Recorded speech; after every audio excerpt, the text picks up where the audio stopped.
Hi kids, Mr. Wenstrom here. It's story time. Each weeknight during our break at 7 p.m. I will be reading a story. I hope you enjoyed tonight's story of How Full is Your Bucket? It's a story about learning to be kind to one another. Felix was putting one of the last blocks on his tower when his little sister came in. I want to build with you, she said. Felix scowled. Go away, you're too little.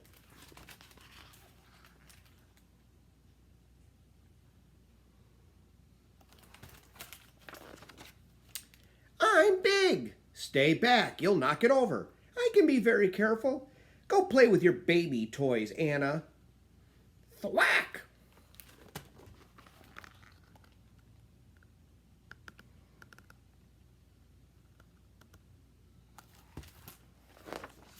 Grandpa!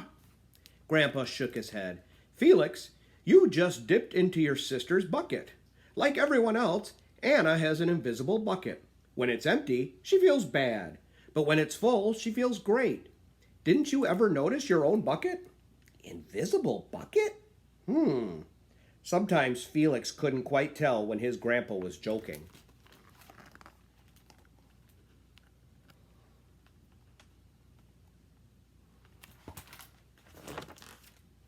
But the next morning, when Felix woke up, there it was, a small gray bucket floating above his head.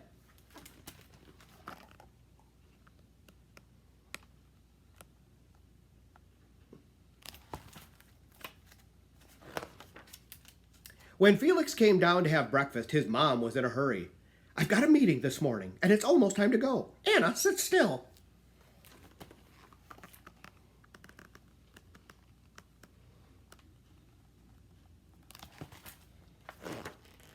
Felix slipped, and choco wheats scattered all across the floor. Felix, yelled his mom, you should have used a stool to reach that. Felix could feel his bucket tip, and big invisible drips were spilling out. Drip, drip. Ha ha, Anna cried as she crunched the cereal with her shoe. Drip, drip. Get the broom and clean that up before you miss the bus, scolded Mom. With the school bus honking, Felix quickly swept up the choco wheats and grabbed the last blueberry muffin. But before he could take one bite,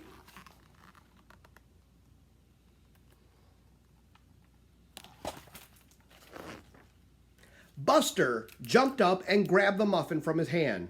Drip, drip. Hey, look at Felix's new backpack. My baby brother has one just like it.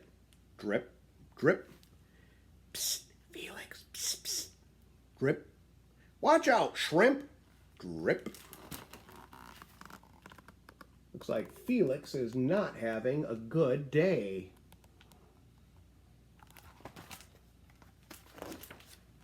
It was still morning, and Felix's bucket felt almost empty.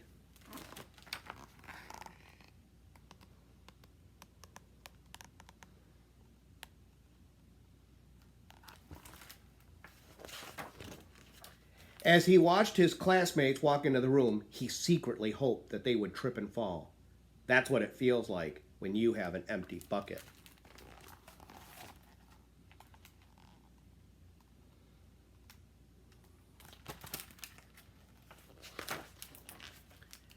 Felix slumped into his seat and waited for something else bad to happen. Mrs. Bumblenickel walked slowly up to his desk and handed him a paper. He could hardly look. Felix, you wrote a wonderful story. Would you please share it with the class?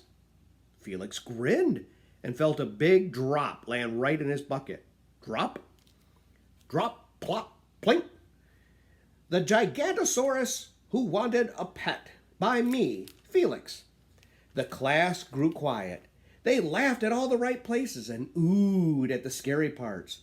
When Felix finally read the end, everyone clapped, even Emily, who sat next to him and didn't usually like dinosaurs. Felix felt a whole shower of drops land in his bucket. Maybe this day wouldn't be so bad after all.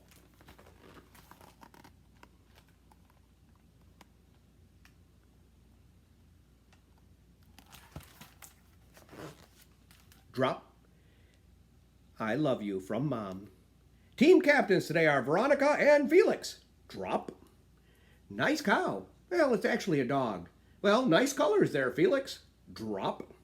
Cool laser ant backpack, Felix. Drop.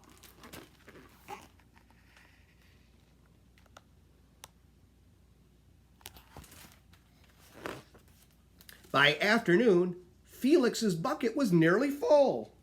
At recess, when he looked around, Felix suddenly realized that his grandpa was right. Everyone else had a bucket too.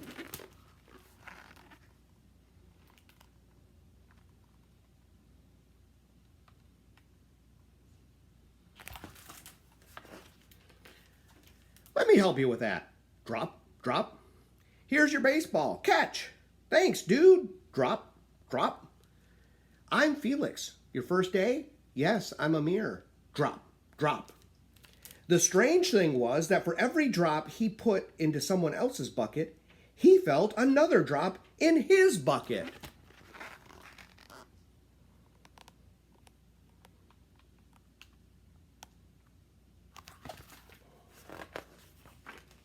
When Felix burst in the door after school, he shouted, "You were right, Grandpa. I do have a bucket, and I understand now how it works." Then he saw Anna's torn doll. "Bad dog," he almost scolded. But then he thought, dogs might have invisible buckets too. "Your doll will be okay, Anna," said Felix. "Mom will fix her." Until then, do you want to help me build the tallest building in the world with my blocks?